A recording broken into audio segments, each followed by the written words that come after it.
Rain poured down on Manhattan like heaven was crying. A black security guard knelt on the cold, wet concrete, pressing his hands into the chest of a dying billionaire CEO. Her sleeveless white dress was soaked in blood. Her executives stood frozen under umbrellas, watching. None of them moved to help her, but Marcus did.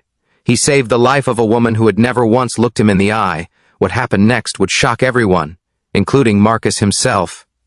A black security guard kneels in the pouring rain, pressing his hands against the chest of a dying billionaire CEO.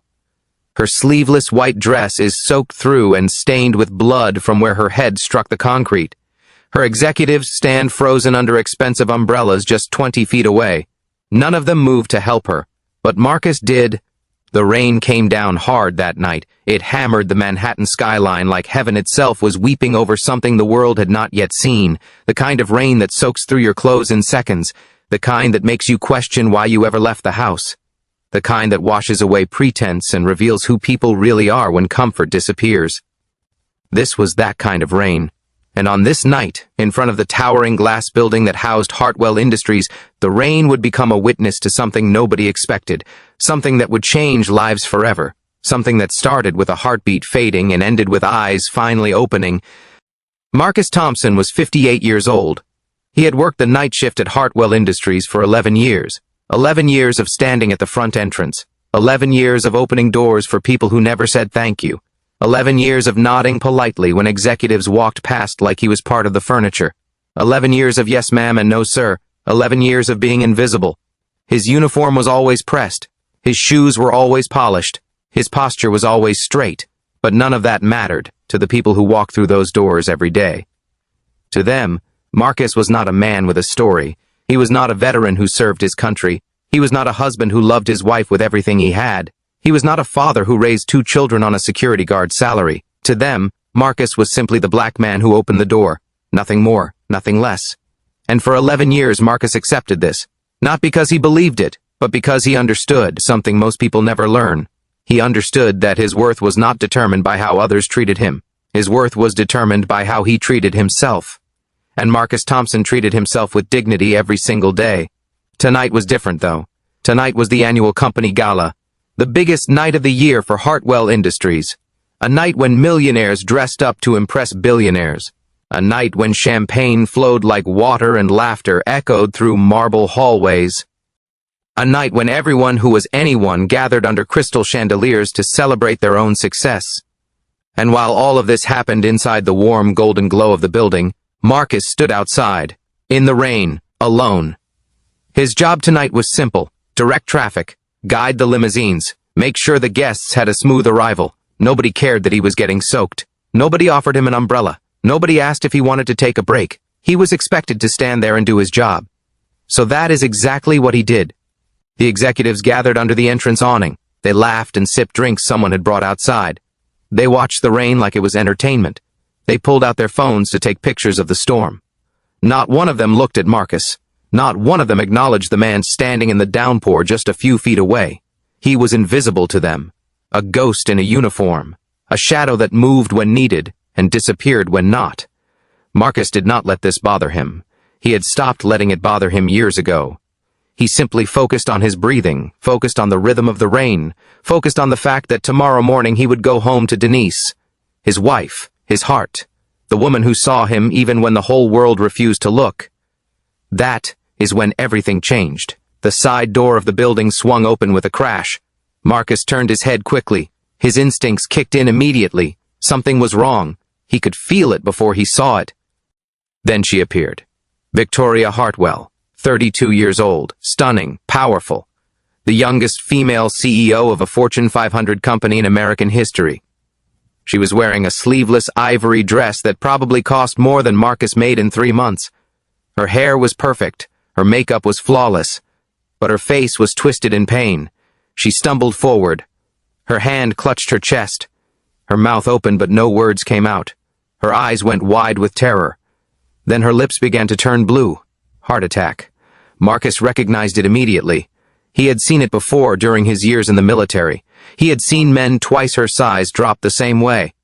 The human heart does not care about money or power or status. When it decides to stop, it stops.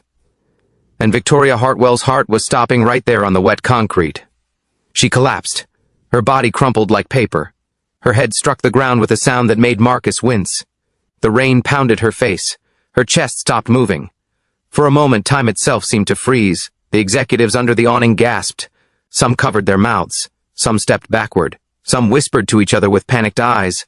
But not one of them moved toward her. Not one of them ran to help. They stood there frozen, paralyzed, useless. Marcus did not hesitate. Not for 1 second. He sprinted through the storm. His boots splashed through puddles. Rain blinded his eyes, but he did not slow down. He dropped to his knees beside her. Her dress was soaked. Her skin was turning gray. He pressed 2 fingers to her neck. No pulse. He leaned his ear to her mouth. No breath. She was dying. Right here on this concrete. In front of everyone. And nobody was doing anything. Marcus ripped open her designer dress without thinking twice. Buttons flew, fabric tore. He positioned his hands on her chest just like they taught him 30 years ago. He started compressions. 1, 2, 3, 4. He counted in his head. He pressed hard. He pressed fast. He tilted her head back and breathed into her mouth. The rain made everything slippery. Water ran down his face into his eyes. His arms burned. His knees ached against the hard ground. But he did not stop. He shouted over his shoulder, "Somebody call 911!" His voice echoed across the entrance. The executives looked at each other. Still nobody moved. They whispered about liability. They worried about lawsuits. They wondered who would be blamed. Meanwhile, a woman was dying 10 feet away from them, and they did nothing. So Marcus did what he had done his whole life. He handled it alone. He kept pumping her chest. He kept breathing for her. He kept fighting for a life that nobody else seemed willing to save. The seconds felt like hours. 1 minute passed, then 2, then 5. His body screamed for him to stop. His muscles begged for rest. But he refused. He refused to let this woman die. Not because she deserved to live more than anyone else. Not because she was rich or powerful or important. But because she was a human being. And human beings help each other. That is what Marcus believed. That is what Marcus lived. 7 agonizing minutes passed before the ambulance sirens cut through the rain. 7 minutes of Marcus breathing life into a woman who had never once looked him in the eye. A woman whose company had denied his health insurance claim last year when Denise first got sick. A woman who signed the memo that cut security wages by 12%. A woman who probably did not even know his name after 11 years. None of that mattered to Marcus in this moment. All that mattered was the heartbeat. All that mattered was the next breath. All that mattered was keeping her alive until help arrived. The paramedics rushed over and took control. They pushed Marcus aside gently and went to work. He sat back on his heels, rain streaming down his face, chest heaving, hands trembling. He watched them load her onto the stretcher. He watched them place the oxygen mask over her face. And just before they lifted her into the ambulance, something happened that Marcus would never forget. Victoria Hartwell opened her eyes, slowly, weakly, like someone waking from a nightmare. Her gaze moved across the scene until it landed on him. And for the first time in 11 years, she looked at Marcus Thompson. She truly looked at him, not through him, not past him, at him. Their eyes locked for just a moment. But in that moment, everything shifted. Something unspoken passed between them, something that neither of them fully understood yet. The ambulance doors closed and she was gone. Marcus remained on his knees in the rain. The executives still stood under their umbrellas. Nobody said thank you. Nobody acknowledged what he had just done. He was still invisible to them. But something had changed. Something in the air felt different. Marcus could feel it in his bones. This night was not over. In fact, it was just beginning. 3 weeks before that rainy night, Marcus Thompson sat in a small office on the 4th floor of Hartwell Industries. The room smelled like old coffee and copy machine ink. A woman behind a cluttered desk barely looked up when he walked in. Her nameplate said Human Resources. Her attitude said she did not care. Marcus held a piece of paper in his hands. His fingers trembled slightly as he placed it on her desk. It was a request for emergency leave. 5 days, just 5 days to be with his wife during the most important surgery of her life. The woman glanced at the paper for exactly 3 seconds. Then she looked at her computer screen. Then she looked back at Marcus with empty eyes. "Request denied," she said. "Insufficient personal time accrued." She slid the paper back across the desk like it meant nothing. Like his wife's life meant nothing. Like he meant nothing. Marcus stood there in silence. His heart pounded in his chest, but his face remained calm. He had learned a long time ago how to hide his pain, how to swallow his anger, how to keep his composure when the world tried to break him down. He asked if there was anything he could do, any exception that could be made. The woman shook her head without even pretending to consider it. "Policy is policy," she said. Those 3 words hit Marcus like a punch to the gut. Policy is policy. As if policies were written in stone by God himself.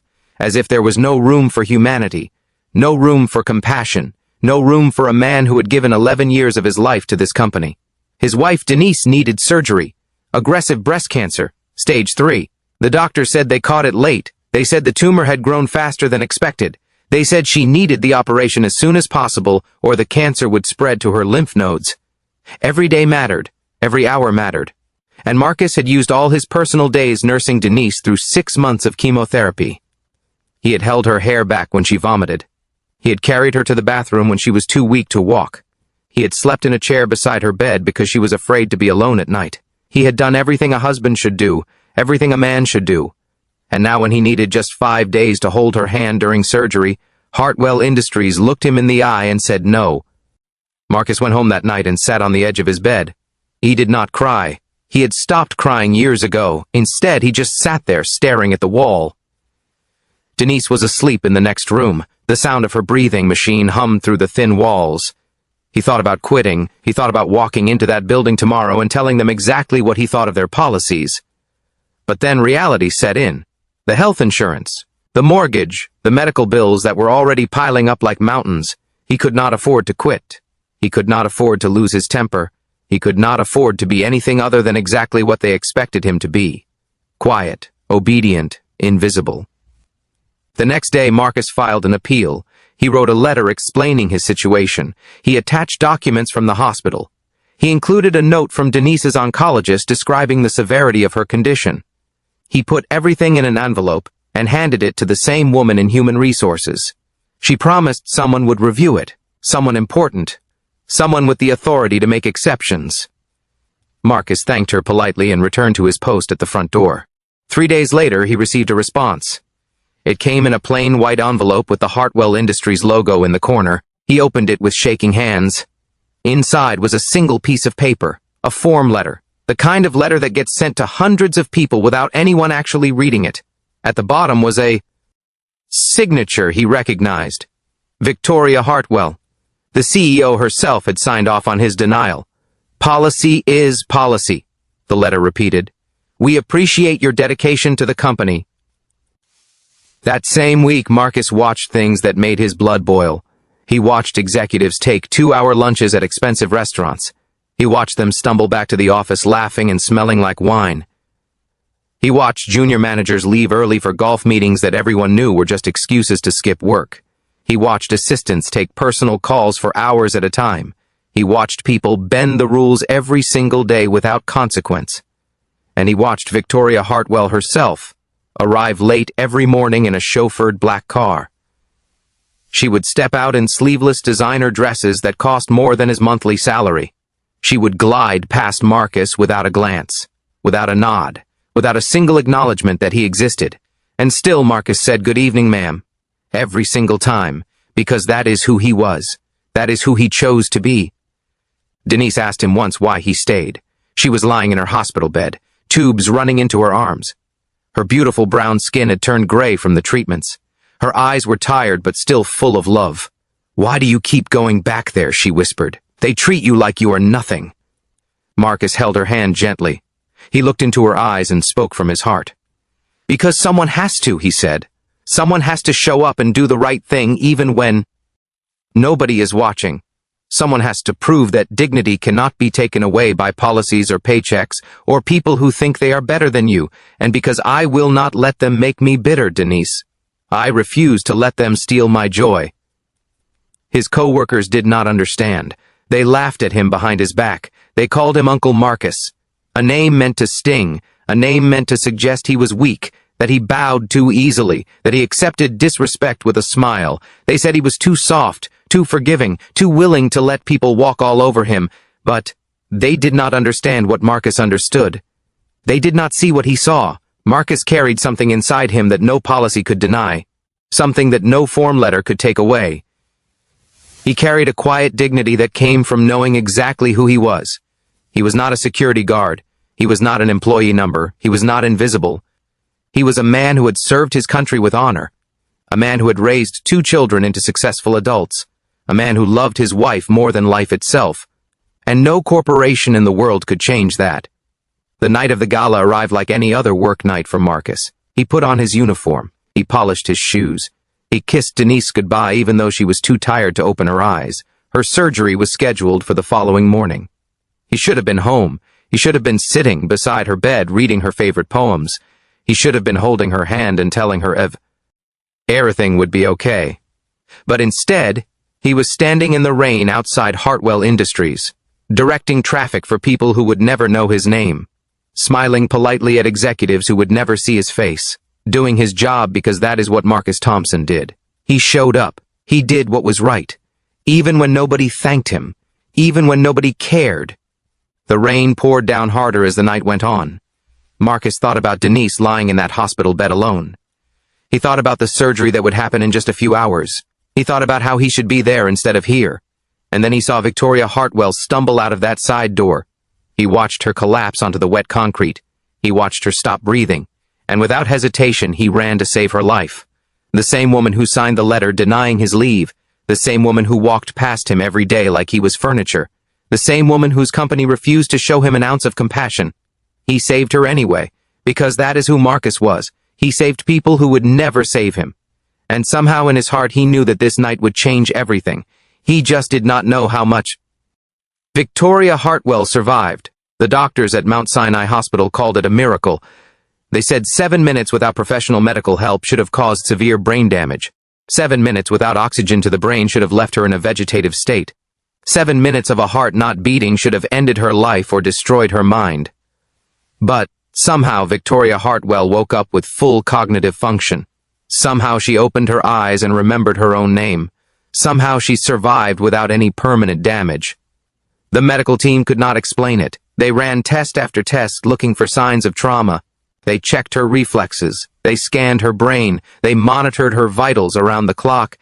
Everything came back normal, better than normal. It was as if those 7 minutes had never happened at all.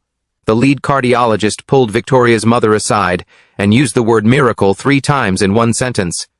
He said whoever performed CPR on her daughter had done it flawlessly, perfectly, like a trained professional, like someone who had done it 100 times before. What he did not know was that the man who saved Victoria Hartwell was not a doctor or a paramedic or a trained medical professional. He was a 58-year-old black security guard named Marcus Thompson, and he had learned CPR in 1984 during his service in the United States Army. 2 weeks passed after that rainy night. The news covered Victoria's miraculous survival extensively. Reporters stood outside the hospital waiting for updates. Business analysts discussed what her health scare meant for Hartwell Industries stock prices. Social media buzzed with theories and well wishes. Everyone had something to say about Victoria Hartwell, everyone except the people who actually worked with her. Inside the walls of Hartwell Industries, nobody mentioned what really happened that night. Nobody talked about the security guard who ran through the rain while executives stood frozen. Nobody acknowledged that Marcus Thompson had kept their CEO alive with his bare hands for 7 agonizing minutes. There was no company-wide email thanking him. There was no bonus added to his paycheck. There was no mention of his name in any internal communication. It was as if the whole thing had never happened, as if Marcus had dreamed it all.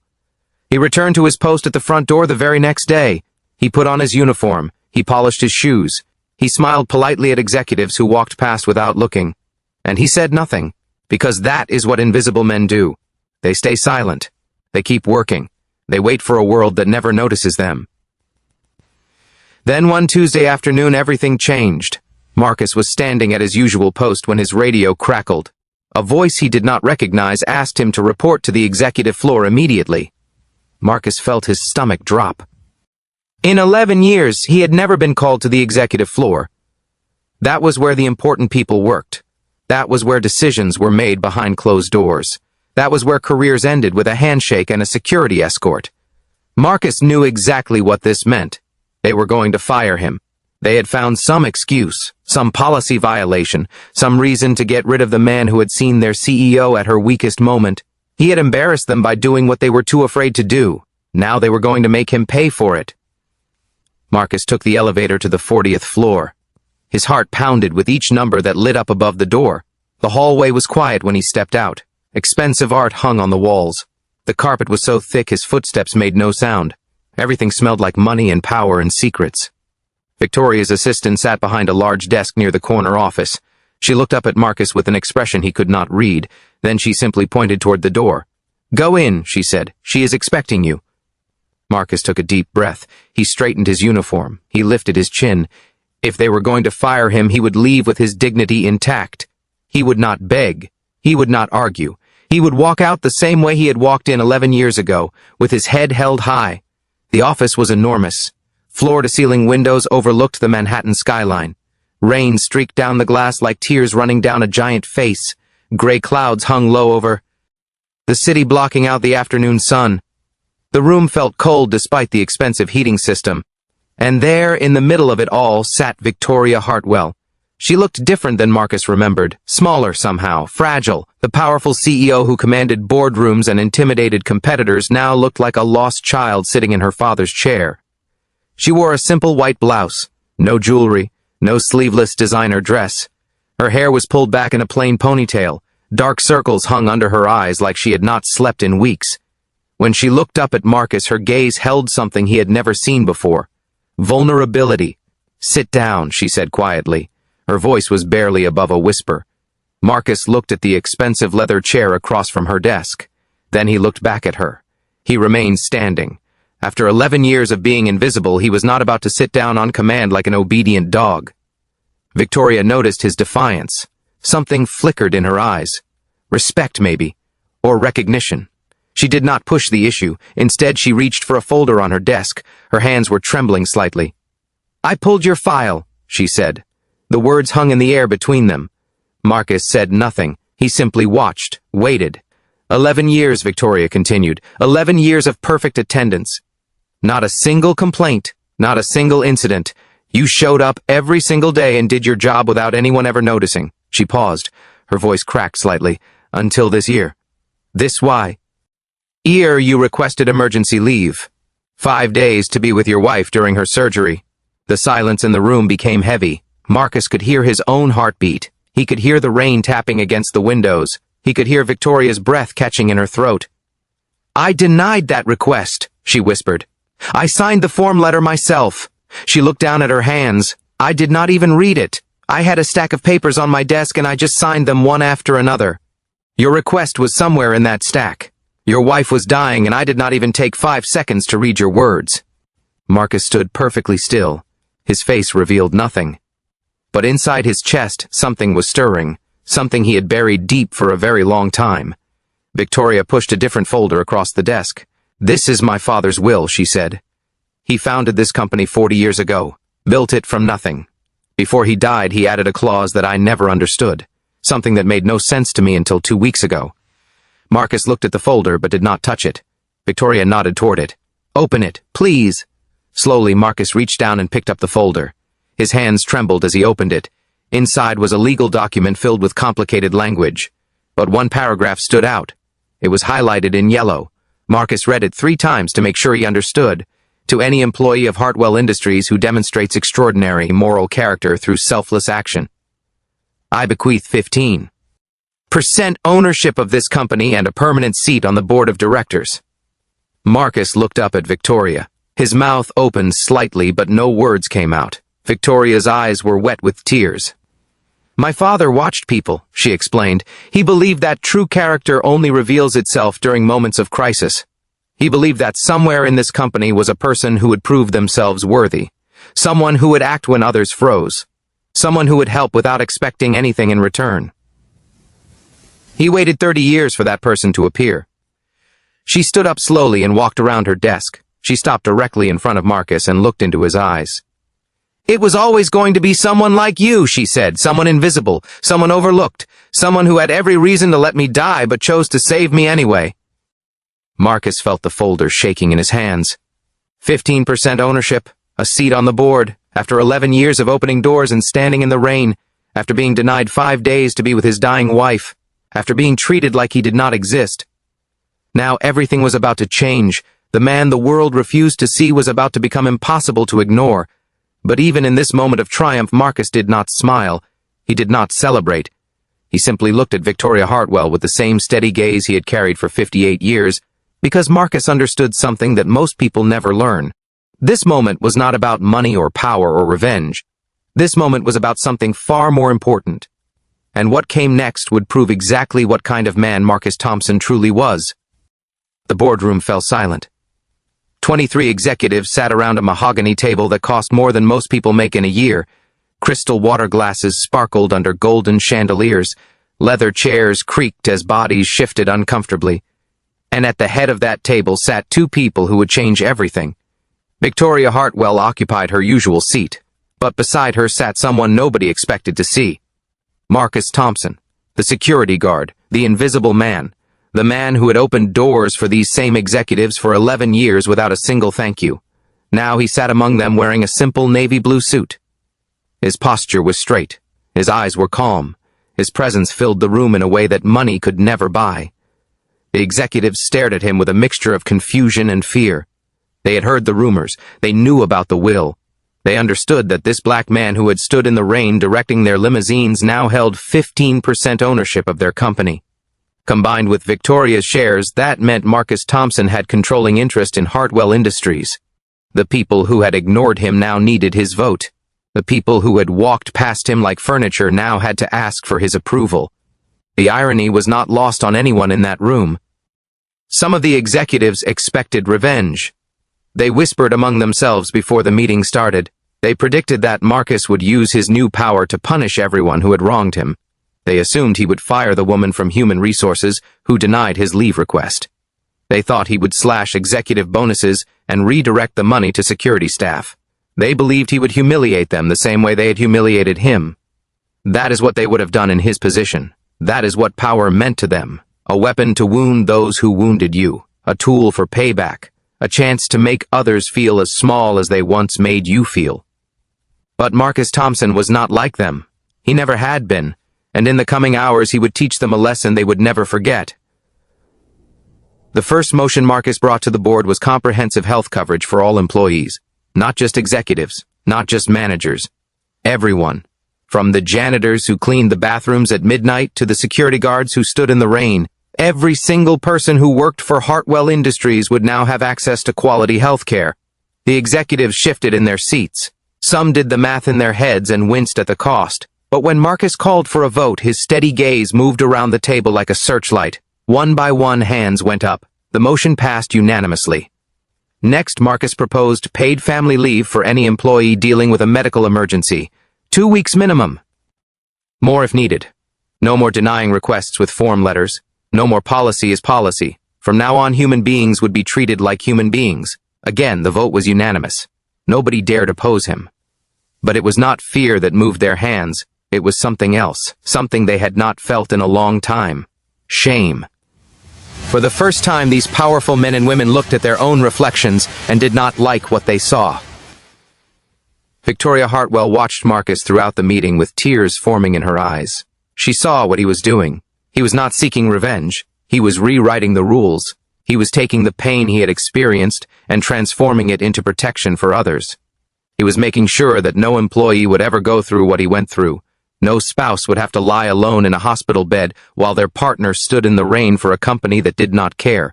Dignity was being written into policy. Compassion was becoming corporate law. And the man making it happen was the same man they had treated like a ghost for over a decade. When the meeting ended, Victoria asked Marcus to stay behind. The other executives filed out slowly. Some nodded at Marcus as they passed. Others could not meet his eyes. The room emptied until only two people remained. Victoria, a man who saved her life. She asked if she could visit his wife. Marcus studied her face for a long moment. He searched for insincerity. He looked for ulterior motives. But all he found was a broken woman trying to put herself back together. He nodded slowly. The next day, Victoria Hartwell walked into Denise Thompson's hospital room carrying a bouquet of yellow roses. Denise was awake but weak. The surgery had been successful, but recovery would take months.